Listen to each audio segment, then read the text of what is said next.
la jornada de reflexión docente. Bueno, queremos dejar también, para dar su mensaje esta mañana, a nuestro vicerrector académico, don Raúl Jiménez, a quien lo invitamos a entregar sus palabras.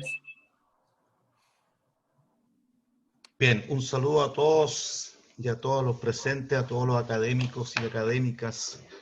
Sentimiento encontrado de verlos a tanta distancia cuando hacíamos estas jornadas, ¿cierto?, de forma presencial y nos saludábamos, nos estrechábamos las manos, nos tomábamos un café y nos decíamos cosas, cómo te ha ido, qué gusto verte. Y tanta gente conectada hoy día, hay 291 inscritos, ¿ya? 291 inscritos, donde se van a exponer 39, casi 40 trabajos. Yo creo que es un resultado notable, la expresión máxima de lo que es las ganas, ¿cierto?, de nuestro cuerpo docente, académico, de decir, bueno, yo fui capaz de reinventarme, yo fui capaz de poder entregar lo mejor de mí para superar, ¿cierto?, las dificultades que nos ha puesto esta pandemia. Esta jornada tiene muchas particularidades, ¿ya? Y observar que por primera vez, como ya dijo el rector, ¿cierto?, hemos sido capaces de congregar a los docentes de Coquimbo Antofagasta, ¿ya?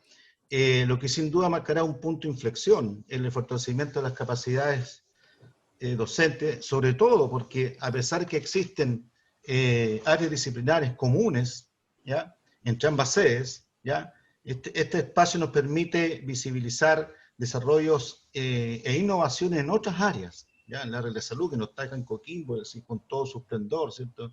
El área de minería, también Antofagasta, que no está en Coquimbo, y así, ¿ya? Hemos llamado a esta jornada capitalizando experiencias en la UCN en tiempo de pandemia, ¿ok? Abrimos este espacio de esta forma para mostrar diferentes innovaciones que nacen desde la academia como muestra de la resiliencia emergente en estos tiempos tan particulares, ¿ya? Hoy vemos con orgullo el compromiso de los y las docentes mostrando sus capacidades para reinventarse, lo que hacemos para adaptarnos a esta nueva forma de hacer docencia, lo cual nos permite mantener la calidad de nuestros procesos de formación. Por cierto que no ha sido fácil adaptarnos. La partida no estuvo exenta de problemas. Ustedes saben que no fue fácil la partida, ¿ya?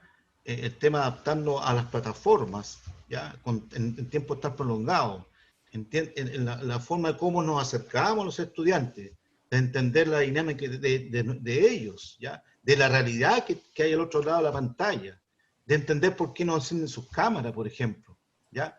Son temas que hemos tenido que ir afrontando y entendiendo de alguna manera, ¿ya? Me quiero referir a los cambios que se han introducido a propósito de esta emergencia sanitaria, sobre todo lo que son las plataformas que hemos estado trabajando.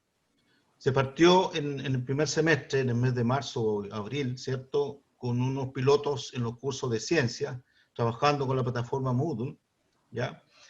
Y logramos, ¿cierto?, desarrollar en algunas asignaturas los LMS que nosotros consideramos que eran necesarios para poder entregar, ¿cierto?, una mejor comunicación con nuestros estudiantes.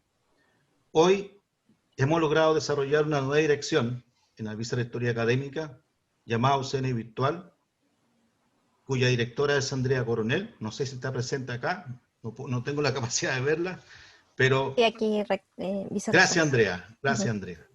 Bueno, ella tomó, ¿cierto?, la responsabilidad de llevar adelante este desafío, ¿ya?, del cambio de plataforma. No ha sido fácil, ya hemos tenido que trabajar duramente en la BRA, y ella sabe que hemos tenido dificultades, pero ya estamos ya en pie con el programa que hemos propuesto a la universidad de cómo se va a transitar desde la plataforma Educa a la nueva plataforma Moodle.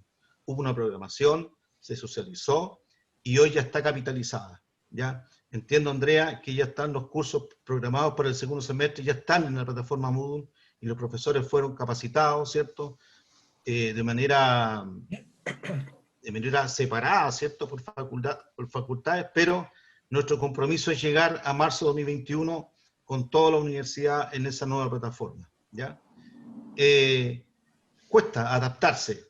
La gente siempre me dice, pucha, otra vez otro cambio, pero el mundo está muy dinámico, no podemos quedarnos así, ¿ya? Y había que hacer dar un paso grande en la plataforma.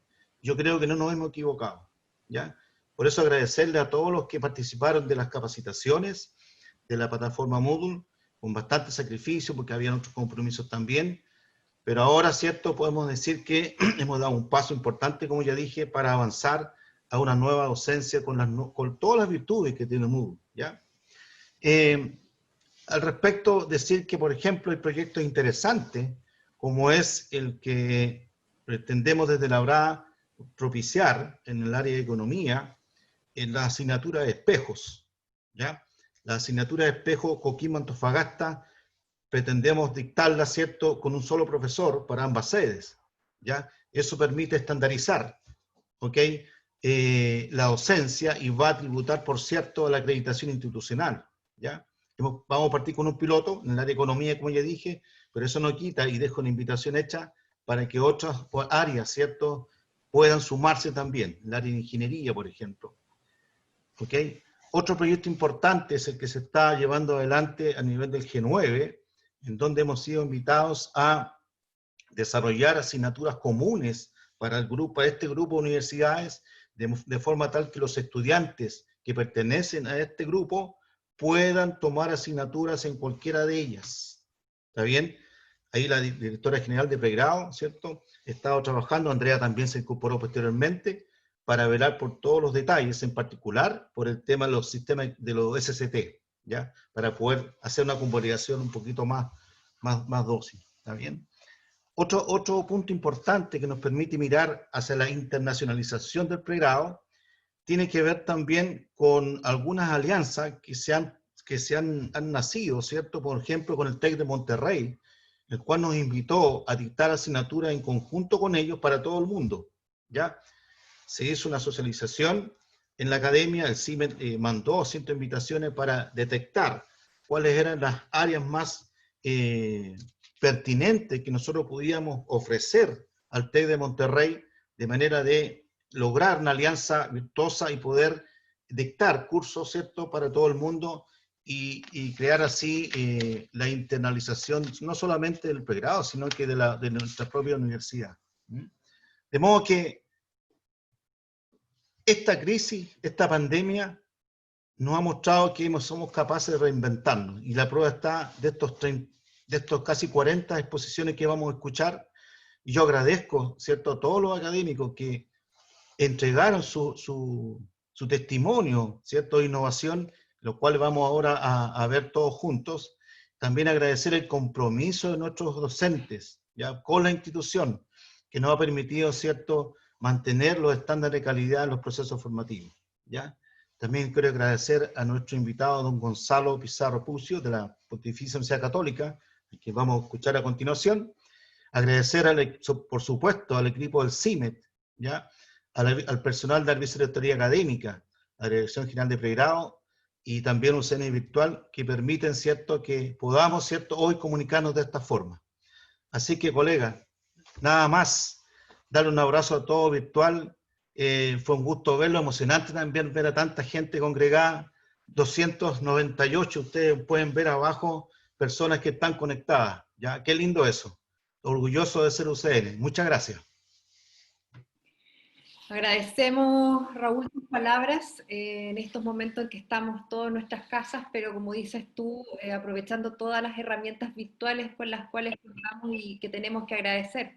Estamos en la jornada de reflexión docente no presencial. A continuación, bueno, seguimos con el programa de esta actividad y queremos continuar inaugurando este evento, dándole la bienvenida a nuestro conferencista. Raúl ya lo saludó, es el doctor Gonzalo Pizarro, que es profesor titular y director académico de docencia de la Pontificia Universidad Católica de Chile, quien nos presentará la charla ¿Cómo promover una cultura de integridad académica en la modalidad de educación a distancia, en particular con exámenes e instrumentos de evaluación online? Bueno, agradecemos, Gonzalo, el que tú estés presente, te damos la palabra, así que muy buenos días y adelante. Muchas gracias, muchísimas gracias por la invitación. el tema este de la integridad académica lo hemos conversado bastante en nuestra red de directores de docencia también, y se ha puesto, yo podría decir, de moda al final por esto de la pandemia, a pesar de que es algo que es súper permanente, y yo creo que, diría yo que afortunadamente esta pandemia nos ha obligado a verlo más de cerca, pero es algo que debiera estar permanentemente entre nosotros. Voy a compartir la pantalla en un momento, y ahí van a ver todas mis grandes habilidades en esto de la computación, así que se pueden reír mientras tanto. Acá está. Ya. Vamos a achicar acá. Perfecto. Entonces, vamos, tengo como media hora, voy a tratar de hacerla relativamente rápido porque me gustaría que pudiéramos tener oportunidad de hablar también. Yo creo que estas son de las cosas que vale la pena conversarlas. El título que puse es cómo promover una cultura de integridad académica en mi curso. En realidad estaba puesto también en sentido a propósito de la educación online, yo creo que es lo que nos motiva más, pero creo que estas cosas son bastante más allá de solamente la contingencia actual. Entonces, lo primero que quisiera partir es hablando de por qué es importante la integridad académica. Yo creo que todos lo hemos pensado en algún momento, pero creo que es bueno darle una vuelta más. Una de las cosas que uno ve, y sobre todo en la literatura, es esta idea del valor de la universidad, ¿no es cierto? Yo creo que nosotros como profesores dentro de una universidad creemos que la educación es importante para resolver problemas. Nosotros no estamos enseñándole a nuestros alumnos solamente porque es lo que nos tocó hacer, tenemos una vocación para eso, y yo creo que lo más profundo es pensar qué es el aporte que nuestros egresados van a hacer en la sociedad. Entonces, si nuestros egresados no son lo que dicen ser, ¿no es cierto? Porque no hicieron sus estudios académicos, toda la parte académica honestamente, difícilmente ellos van a lograr hacer un aporte, y por lo tanto la universidad tampoco va a tener un aporte. Uno ve que los factores de riesgo, y seguro que todos lo han visto ya, este ambiente competitivo sin duda que no ayuda. La diversidad, que es muy buena en algunos aspectos, nos trae otro tipo de problemas, ¿no es cierto? Porque, por ejemplo, tiene esta idea de la presión por el financiamiento. Cuando las becas dependen de las notas, es obvio que los estudiantes van a sentirse mucho más presionados que si eso no estuviera presente. Y lo otro que yo creo que es tremendamente importante es este exceso de valor del título, diría yo. Esta idea de tal vez que la fama es más importante y no el aprendizaje que hay entre medio, y esas son señales que se dan no solamente dentro de la universidad, sino bastante fuera, diría yo. Así es que nosotros somos responsables porque la deshonestidad no termina en la universidad. Hay estudios que se han hecho al respecto y se ve que hay una correlación positiva entre estudiantes que han hecho trampa, en el fondo, dentro de la universidad y después en su vida laboral. Así es que no, nos debiéramos preocupar, digamos, porque finalmente nuestros estudiantes que hacen estas cosas y que nosotros no detectamos o no hacemos algo al respecto, probablemente van a ser gente que va a tener problemas en el futuro. No sé si han visto, pero se los recomiendo si no, hay un documental de Dan Ariely, que es un profesor en Estados Unidos, que se llama Deshonestidad, la verdad sobre las mentiras. Y es muy interesante porque, de hecho, a uno mismo le sirve porque se da cuenta que primero que nada, ninguno de nosotros es muy perfecto, y todos mentimos en un momento o en otro, pero lo importante tal vez de esto es darse cuenta por qué se hace esto, cómo uno se perdona a sí mismo con este factor compensatorio y racionalización, y cómo uno se acostumbra a ser deshonesto. Y eso tiene que ver con el punto anterior que les decía, que la gente deshonesta en la universidad finalmente lo hace después en su vida laboral también. Entonces, en ese sentido, el ambiente social importa mucho, porque los compañeros finalmente, o la sociedad, digamos, si acepta la mentira como una forma de vivir, difícilmente va a cambiar. Así es que no sé si estamos en una crisis o qué crisis estamos, ¿no es cierto? Para los que se acuerdan de música antigua, yo diría cosas que pasan, ¿no es cierto? Ustedes, y para partir por la casa mía, no sé si escucharon, pero esto apareció en todas las noticias, digamos, en su momento. El año 2015, unos estudiantes en ingeniería hicieron una copia masiva mediante WhatsApp, lo que fue vergonzoso en realidad, porque fue terrible en realidad, y terminó con con sumarios dentro de la universidad, estudiantes sancionados, con semestres, etc. Pero yo creo que lo más preocupante es que, por lo menos cuando uno veía a los estudiantes que hicieron esto, ellos difícilmente tenían ningún nivel de arrepentimiento, o sea, realmente consideraban que estaba muy bien. Y espantosamente, muchos de los padres de estos estudiantes demandaron a la universidad para que no los castigaran, cosa que también creo que es espantosa. Cosas como las que uno ve acá. Esto es una página web en Estados Unidos, ¿no es cierto?, que ofrece como servicio hacer las clases online de los estudiantes.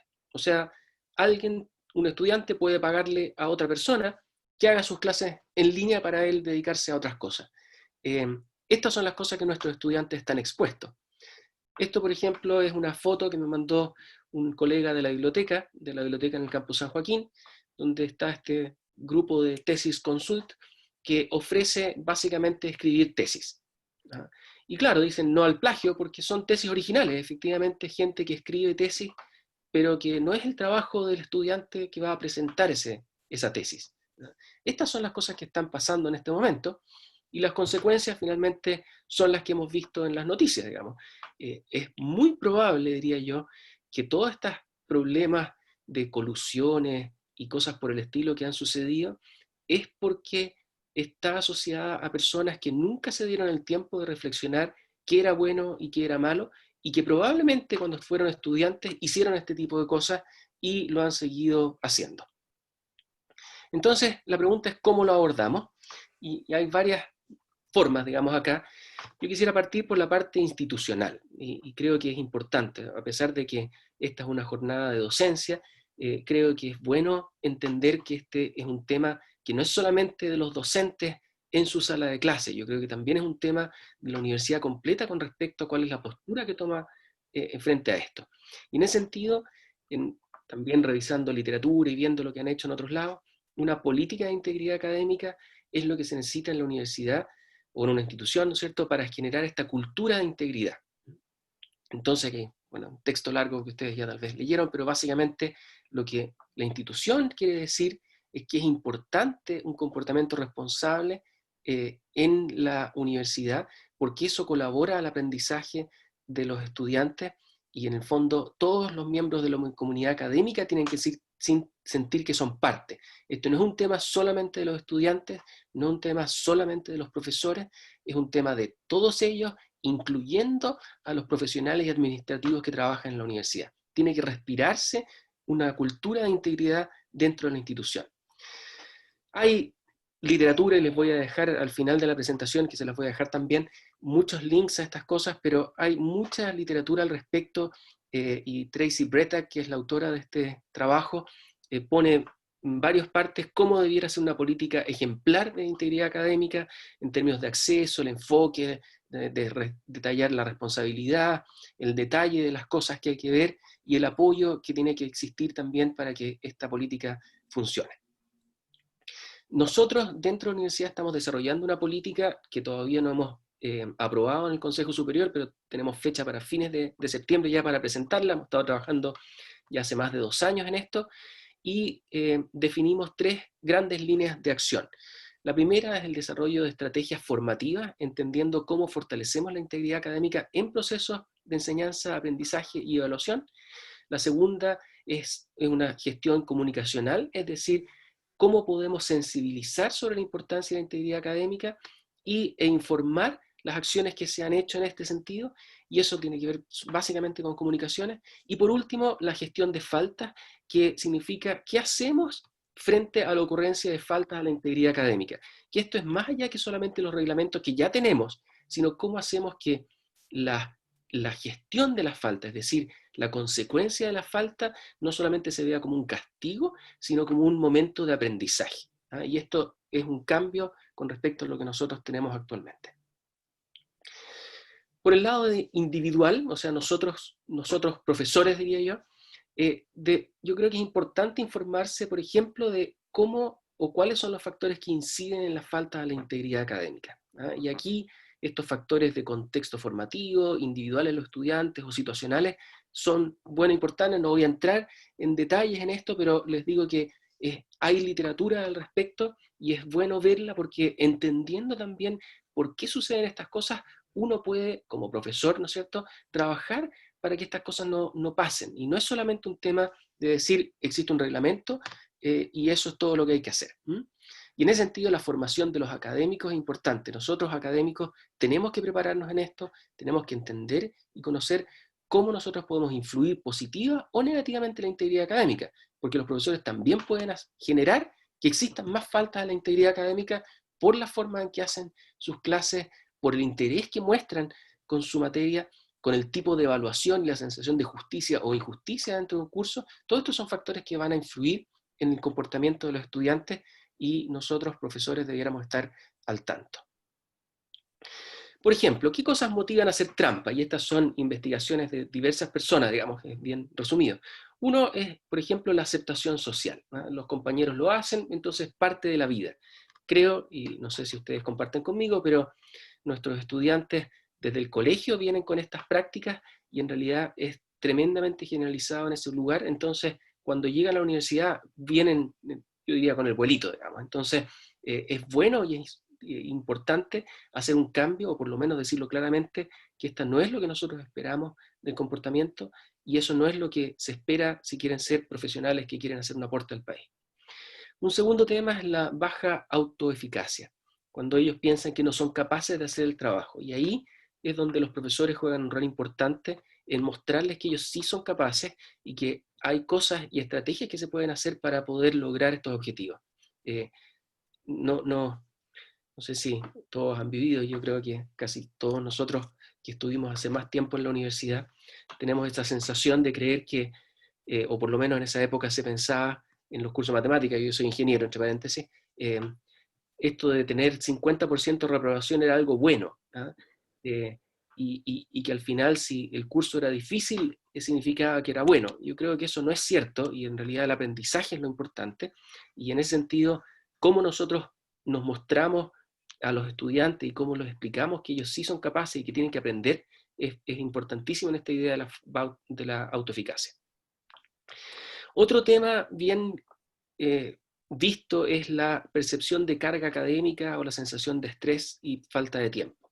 Es sabido también que los estudiantes hacen trampas o cometen fraudes en la universidad cuando están estresados. Y ahí es donde los créditos, los SST, si uno quiere ponerlo en esos términos, ¿no es cierto?, pero que es el saber cuál es la carga académica de un estudiante, es tremendamente importante. Semestres sobrecargados tienden a hacer que los estudiantes hagan fraudes. Entonces, mantener una carga equilibrada en los semestres y que los cursos y sus créditos asociados reflejen efectivamente el tiempo de dedicación es clave para mantener los estándares de integridad académica. Otro más tiene que ver con la percepción de injusticia en el aula, que es lo que comentaba hace un momento. Cuando los estudiantes sienten que las pruebas, o por ejemplo, una evaluación donde se hacen preguntas que no fueron temas que se vieron en la clase o son tremendamente rebuscados, generan la sensación de que el curso es injusto y por lo tanto ellos tienen derecho a hacer una trampa para lograr los objetivos. Entonces, ese equilibrio o el trato justo, por ejemplo, de que todos los estudiantes tengan el mismo trato o bajo una situación todos reciben la misma consecuencia, es tremendamente importante para mantener este estándar. La falta de sentido de la tarea, y eso tiene mucho que ver con cómo uno diseña las evaluaciones o los trabajos en las salas de clase, ¿no es cierto?, es hacer ver a los estudiantes que la evaluación y lo que se está aprendiendo es relevante, ¿ah? Tenemos que mantener motivación, o sea, y de hecho mucho tiene que ver con hacer buenas clases y hacer buenas evaluaciones. Y por último, la sobreevaluación de la calificación, que lo comentaba al principio a propósito de la sobrevaloración del título. Sacar buena nota es más importante que aprender, y yo creo que se transmite mucho de eso en muchas ocasiones cuando uno valora solamente el número, ¿ah? El número de la nota final en el curso es lo que uno premia y lo que uno valora o lo que uno puede incluso motivar. Cuando pasa eso, se transforma en el único fin, y los medios para obtener esa buena nota no están dentro de la ecuación. Entonces, ¿cómo uno promueve una cultura de integridad académica? Primero, reconociendo, sabiendo que la relación entre la integridad académica con las buenas prácticas docentes existe. Es decir, cuando uno tiene buenas prácticas docentes, cuando los cursos y los profesores son motivantes, tienen buena docencia y tienen una buena evaluación, las faltas de la integridad académica se reducen. Entonces, eso es súper importante porque en el contexto de esta jornada, creo que todo lo que uno haga para hacer clases mejores y preocuparse en el aprendizaje de los estudiantes va perfectamente relacionado con mejorar la integridad académica. Entonces, por eso creo que si uno quiere reducir las tasas de deshonestidad, lo que debe preocuparse es el aprendizaje como punto central. Reflexionar. Yo creo que ahí hay un tema muy grande y esto es importante decirlo. Es importante reflexionar con los estudiantes. Parte del rol de los profesores es asegurarse de que los estudiantes sepan el concepto de la integridad académica y su importancia. Y la importancia no es solamente que tienen que cumplir con el reglamento, es porque es importante para su vida futura y para el aporte que van a hacer en el país. Eso yo creo que es lo que hay que comentar, y no solamente que hay un reglamento que dice cómo los castiga. Por ejemplo, explicarle al principio de un curso cómo quieren que se comporten, qué constituye una falta a la integridad académica y qué va a suceder en caso de cometer una. Hay que hablarlo y hay que decirlo, siempre. Por ejemplo, en lo que decía acá de qué significa una falta, es importante decirles, por ejemplo, qué considera uno colaboración permitida dentro del curso. Porque no es que uno quiera que todos trabajen independientemente, pero tenemos que explicarles qué es lo que entendemos por una colaboración que tiene el sentido y tiene el objetivo del aprendizaje. Muchas veces, y estas son sugerencias de una profesora de Estados Unidos que nos visitó a principios de este año, en enero, por ejemplo, ella lo que comentaba es que ponía acuerdos con los estudiantes y en el fondo les hablaba a ellos qué es lo que ellos esperaban, ellos podían comentar de vuelta y ellos mismos tomaban un acuerdo de cómo, por ejemplo, iba a ser el tipo de colaboración en el curso. Por ejemplo, decirles que estos son estudios en Estados Unidos, pero por ejemplo, si les preguntan a los empleadores qué cosas ellos consideran importantes dentro de lo que los estudiantes sacan de la universidad, aquí hay una lista, digamos, de los porcentajes de empleadores que mencionaron. El juicio ético está puesto bien arriba dentro de esta lista de cosas que se consideran importantes. Entonces también es bueno que los estudiantes sepan que los empleadores valoran a gente honesta y no a gente deshonesta. Entonces no es un tema poco relevante. Tener recomendaciones a estudiantes, por ejemplo. Nosotros en la universidad hicimos, y sobre todo a propósito de esto de la pandemia a principios de año, tratamos y trabajamos harto con el Centro de Desarrollo Docente en armar algunos documentos en apoyo a los estudiantes con recomendaciones de todo tipo, digamos, de cómo hacer un trabajo honesto. Hay links a uso ético de la información, te lo pueden encontrar en las páginas de la universidad también, de la Dirección de Asuntos Estudiantiles, así está todo abierto, así que si ustedes necesitan, busquen y úsenlo con toda libertad. Por ejemplo, ayuda o recomendaciones para la organización del tiempo, el uso del espacio, metas realistas, a tener pausas, descansar, ¿no es cierto?, adecuadamente para poder trabajar mejor. Las formas de aprender en términos de hábitos de estudio, claves para estudiar online, comunicación con profesores, tutores, compañeros, y sobre todo pedir ayuda. Yo creo que es importante explicarle a los estudiantes que cuando tienen dificultades, sobre todo en esta época, tengan la confianza de hablar con los profesores o con otras instancias dentro de la universidad que están disponibles para apoyarlos. Y por último, el manejo de la ansiedad, que es un tema, digamos, ustedes seguro lo saben, digamos, perfectamente, y ahí las direcciones de asuntos estudiantiles juegan un rol súper importante y yo creo que es tremendamente importante trabajar en conjunto con ellos. Hemos desarrollado, y aquí hay cosas de la biblioteca de la universidad, tips para evitar el plagio, y hay montones de cosas así. Yo creo que la biblioteca es un tremendo socio en este tema, y hay que aprovechar todos estos recursos que se han desarrollado para ayudar a los estudiantes a saber cómo pueden trabajar mejor, para que vean que existen alternativas. Y por último, nosotros, profesores, ser modelo.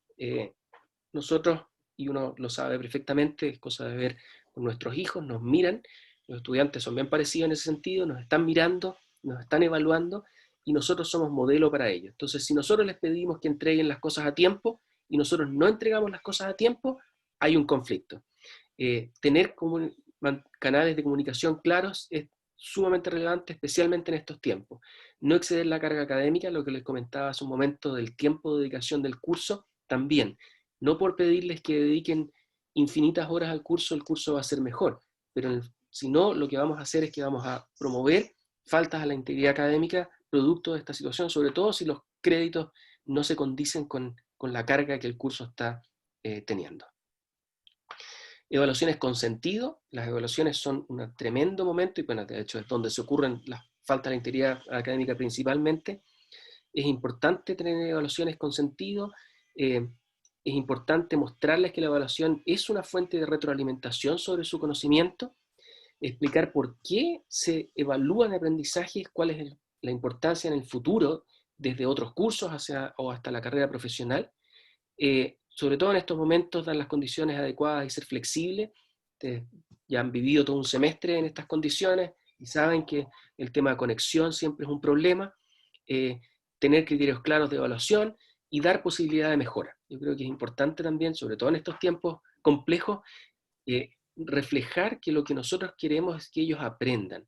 Y no es solamente la nota lo que vale en esta cosa, y por lo tanto la evaluación y la posibilidad de mejorar en el entendido que significa aprender, es lo que está en el fondo de la evaluación. Hemos desarrollado, nosotros usamos Canvas como estos sistemas LMS que le llaman, y nosotros estamos usando de manera piloto, ojalá podamos avanzar porque esta cuestión es cara, un software que se llama Turnitin, que es un software que, por eso lo borré, de detección de plagio originalmente, pero en realidad ahora se lo ve como de escritura original, porque en el fondo los estudiantes lo que hacen es que pueden chequear con este software cuán similar es lo que están escribiendo, por ejemplo, con respecto a textos que están en una base de datos gigante que tiene Turnitin. También desarrollamos un módulo de integridad académica, como una cuestión súper simple que se puede agregar a cualquier curso en el Canvas, que es lo que está al lado izquierdo. Pero también no hay que ser ingenuo, y por lo tanto hay que hacer más difícil la deshonestidad. Entonces, bancos de preguntas, por ejemplo, ahora que estamos usando muchas cosas online, es importante para que no sean todas las preguntas iguales, que los ejercicios sean desafiantes, que por ejemplo no se puedan sacar de Google, de Internet, digamos, o sea, que tengan que pensar o que tengan que ser como personales. Evaluaciones grupales en vez de evaluaciones individuales, precisamente para mantener esta idea de que el aprendizaje es lo importante, o respuestas personalizadas en el sentido de que dependan de una opinión personal y no de una cosa, como les digo, que puedan copiar de otra parte. Y, por supuesto, si las cosas pasan, hay que avisar a las autoridades. Yo creo que es súper importante que no queden los estudiantes con la sensación de que da lo mismo hacer trampa en las evaluaciones. Y ahí es donde estos procesos tienen que entrar a las autoridades, a la dirección de docencia, o donde sea dentro de la universidad, ¿no es cierto?, para que se realicen los procesos y esta sanción, si no quiero ponerlo, pero que para mi gusto es una consecuencia, tenga un sentido formativo. Entonces yo diría, en conclusión, educar, no vigilar. Nosotros tenemos que, nosotros somos responsables de la formación de nuestros estudiantes, y en ese sentido enseñar, acompañar, facilitar el aprendizaje es nuestro deber. Y yo diría, la mayoría de los estudiantes quieren aprender y nuestra labor es darle oportunidad que ocurra. Yo creo que no hay que tampoco estimar la gente deshonesta, que son los menos. Yo creo que hay que destacar más a la gente honesta y positiva y darles más voz para que los otros en realidad aprendan y se den cuenta que no es lo que nosotros esperamos de ellos. Una invitación, en fines de septiembre hay un congreso de integridad académica que organiza la Universidad de Monterrey en México. Ellos llevan, este es el 8º congreso, hace tiempo están trabajando en esto. Como les digo, les voy a dejar la presentación, ahí está el link. Los invito a participar, es súper barato, son como $50, tampoco una cantidad tremenda, y yo creo que vale la pena escuchar lo que están haciendo en otras partes en esto. Esto es completamente online, esta oportunidad, y de hecho nosotros vamos a tener como una sesión en Chile, digamos, virtual, que vamos a colaborar con ellos en este congreso. Además de eso, hay recursos en nuestro Centro de Desarrollo Docente, también están todos abiertos, así que por favor véanlos y usen lo que necesiten. Hay una revista de integridad académica también organizada por gente en México, en la cual hemos colaborado ya hace varios años trabajando, y hay un Centro Internacional para la Integridad Académica, el ICAI, que también tiene muchísimos recursos y es un lugar que organizan conferencias una vez al año también, que tiene información y aporte, digamos, y recursos para esto, así que echen un vistazo, yo creo que también puede servir. Así es que eso, muchísimas gracias por escucharme y espero tener algunos minutos para conversar, pero sobre todo dejarlos pensando en esto que yo creo que, como les decía, es un tema muy importante. Muchas gracias, Gonzalo, por esta presentación y reflexionar en torno a esta temática tan importante. Ustedes, nuestros académicos y académicas, han dejado sus preguntas en el chat, así que vamos a dar un espacio para las preguntas de los y los asistentes y que fueron recogidas, como lo dije anteriormente, por este chat. Entonces invitamos a la moderadora Susana Arancibia, directora de CIMED, junto con Claudia Lepia y a Valeria Burgos, a dar inicio a esta conversación con nuestro expositor. Nuevamente, muchas gracias, Gonzalo, por esta presentación. No hay un problema, gracias a ustedes. Bueno, buenos días. Vamos a Claudia va a comenzar con la... Sí, bueno, también muy interesante exposición, una temática que en realidad en esta modalidad está siendo bastante, digamos, reflexionada por parte de los académicos, ¿verdad? Tenemos una consulta con respecto también al tipo de aprendizaje que se promueve en la educación superior, que tal vez, esto lo plantea Edgardo Cortés, lleva a pensar que aquellas asignaturas que cortan cabeza, ¿no? Son como que le dan más relevancia digamos, a los estudiantes. Entonces, dice, por tanto deberíamos enseñar a los estudiantes a que valoren el aprendizaje, ¿sí? Por lo tanto, consulta si ustedes tienen algún ejemplo en que se pueda aplicar esta valoración de asignatura, no corta cabeza, sino que lo que importa es el aprendizaje. A ver, no sé si tendría un ejemplo con respecto a esto, pero yo creo que la cultura ha ido cambiando en esa dirección, por lo menos en la universidad lo que hemos visto, la matemática, y lo siento por los matemáticos que estén acá, pero en general, por lo menos en nuestra universidad ha tenido esta fama de que era incluso más cortacabezas en ingeniería, en casi todas las carreras donde hay matemática. Química es otro que también tiene altas tasas de reprobación que han ido cambiando en el tiempo, ¿ah? Y yo creo que han ido cambiando en el tiempo producto de esta reflexión, en el sentido, no es que los cursos estén más fáciles, porque yo creo que también hay como esta siempre sensación de que si aprueban muchos alumnos como que el curso fuera fácil. Yo creo que ha habido una preocupación bien genuina, en el caso nuestro en matemáticas, de que el aprendizaje es lo importante, y aquí el Centro de Desarrollo Docente y el apoyo que se le ha brindado a los profesores en términos pedagógicos también en la universidad, creo que ha sido el factor principal, ¿ah? No, yo creo que hay un tema con respecto a cómo uno como profesor ve la formación de los estudiantes y que con estrategias como, por ejemplo, las pruebas, pensarlas mejor, digamos, y ver y efectivamente evaluar las competencias asociadas al aprendizaje del curso, han ido cambiando esto. Digo, no sé si tendría un ejemplo muy específico. Yo creo que ha sido un cambio paulatino, no ha sido de un semestre a otro, son por lo menos 10 años, pero hay que ir en esa dirección, esa es lo que yo creo. Y lo mismo con el tema de la integridad académica. Dudo que con un semestre que hablemos de esto vamos a cambiar la forma de ser de los estudiantes o de los profesores o de toda la universidad, pero creo que son de los temas que hay que insistir y hay que decidir partir en esa dirección y empujarlo con paciencia y esperar 10 años y ver entonces tal vez los resultados. Muchas gracias. Bien, buenos días a todos, a todas. Aquí hay otra interesante pregunta. ¿Cómo es la alianza académico-biblioteca para fomentar la integridad académica? Nuestras bibliotecas colaboran, ¿cierto?, con entregar competencia en el uso ético de la información mediante la citación y probablemente el uso de herramientas antiplagio.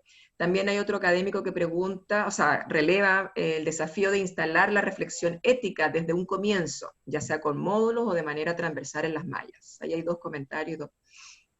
Sí. Con respecto a la biblioteca, por lo menos en lo que yo conozco y de lo que he visto afuera, porque hemos buscado información en otras universidades, hemos traído visitas de Australia, Estados Unidos en este tema, la biblioteca es sumamente importante. En el fondo son socios clave dentro del tema de integridad académica en las universidades. Yo creo que lo que uno tiene que hacer es tratar de, o sea, esto es lo que pienso yo y lo que estoy tratando de hacer dentro de la vicerrectoría académica, es que la integridad académica no es el tema como de la vicerrectoría académica solamente, es un tema de la universidad. Y en ese sentido siento que hay que ser como bien generoso con este asunto. No es como que uno debiera apoderárselo una sola parte. No es de la biblioteca, no es de la vicerrectoría académica en particular. Y ahí es donde un lugar como central del tema de integridad académica juega un rol. Y yo creo que lo que uno tiene que tener es como buena información y como accesible a todos para encontrar a los aportes y ayudas que haya dentro de la universidad. Algunos aportes están en la biblioteca, otros están en el Centro de Desarrollo Docente, en este es el caso nuestro. Otros están en la Dirección de Asuntos Estudiantiles. Y todos contribuyen dentro de sus trabajos y sus medidas.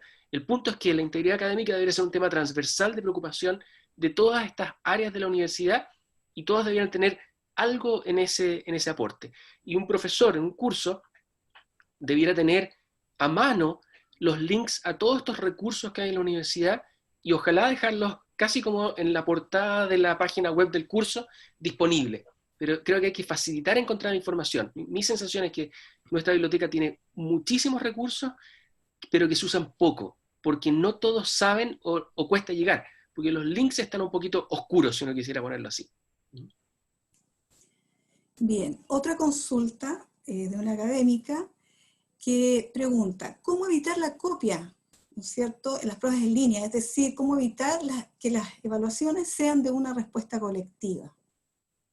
Yo creo que esa es una pregunta que es transversal, ¿verdad?, a todos los académicos. Es súper complicado responderla como de una manera única. Yo creo que, y dudo que yo tenga la respuesta además.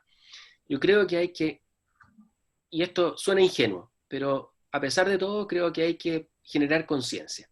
Y creo que esta conversación del profesor con los estudiantes en su curso, o sea, por ejemplo, es sabido que en cursos donde los profesores conocen a los estudiantes y los estudiantes se sienten cercanos al profesor, los estudiantes copian mucho menos, porque les da vergüenza finalmente, si también es cierto. Si a la larga uno defrauda a la persona. Cuando uno defrauda a una institución o a alguien sin cara, es mucho más fácil. Entonces yo creo que como profesor primero tenemos que tener una preocupación por ser cercanos a los estudiantes, cercanos. No somos los amigos de los estudiantes, pero tenemos que ser cercanos como papás, digamos, con autoridad, pero cercanos, y hacerlos pensar en esta cuestión y decirles claramente, nosotros lo que queremos es verificar el aprendizaje, y el aprendizaje es importante porque nosotros queremos que ellos sean buenos ciudadanos, y para ser buenos ciudadanos tienen que ser buenos profesionales, por eso están en la universidad. Entonces, en realidad, el copiar dentro de estas evaluaciones es hacerse trampa a ellos, y es hacerle trampa a la sociedad posteriormente.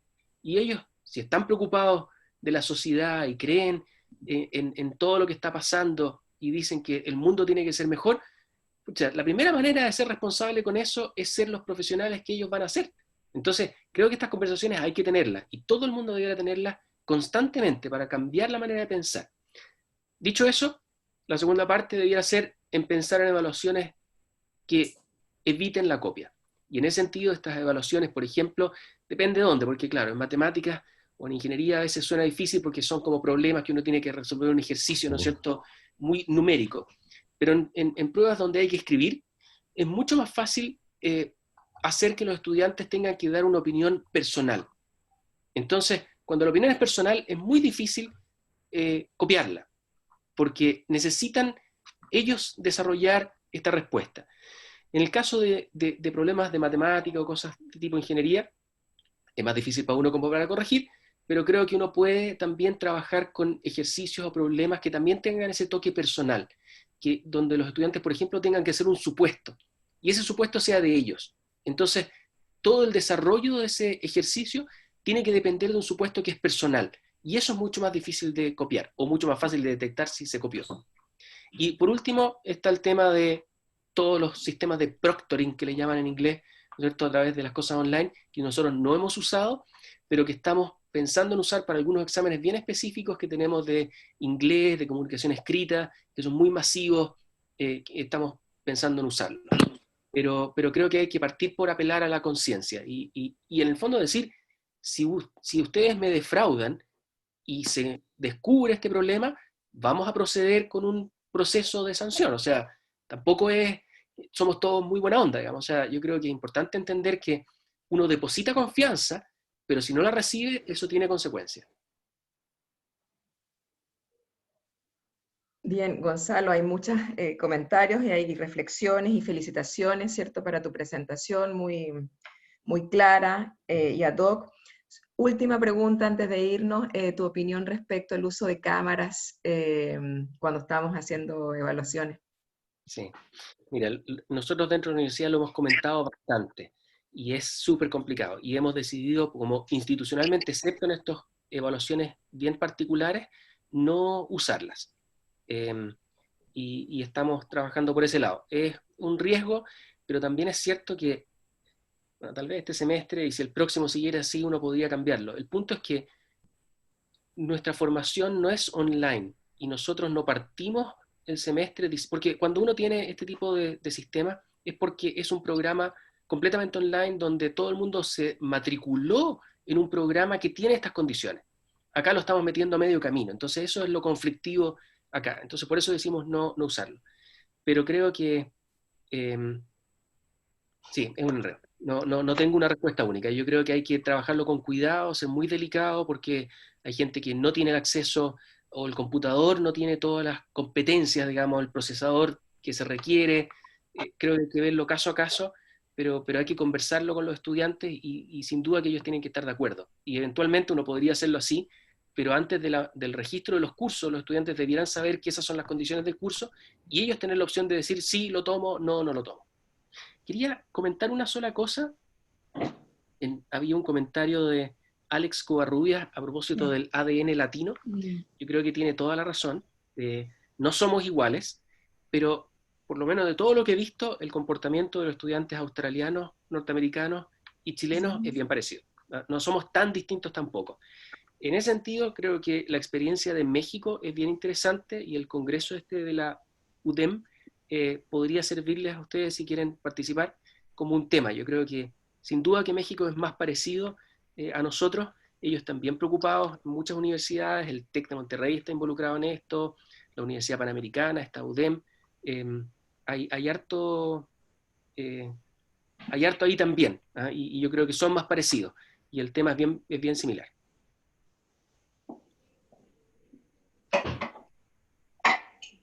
Muchas gracias, Gonzalo. ¿Estamos ok con las preguntas, Caro? Les queremos agradecer entonces, bueno, infinitamente todos los comentarios, las preguntas de todos y todas, son muchas. Estas van a quedar en el chat, así que nuestro conferencista Gonzalo las va a leer y trataremos de darle la respuesta. ¿Ya? Ahora, bueno, los invitamos a hacer un alto, a un break para que se puedan tomar un café, para luego proseguir con el trabajo en las 4 salas que hemos dispuesto para estas jornadas. Bueno, en el chat les estamos dejando el enlace a la página web de la jornada para que posterior al break puedan acceder a la sala. Nos volveremos a juntar todas y todas después del break, de disfrutar este café, así que muchas gracias y que sea muy provechosa esta jornada de reflexión docente. Así que muchas gracias, Gonzalo. Gracias, Gonzalo. Gracias por la charla, Gonzalo. Te pasaste. Excelente presentación, Gonzalo. Muy buena charla. Gonzalo, muchas gracias. Gracias, Gonzalo. Muchas gracias. Pasaste, Gonzalo.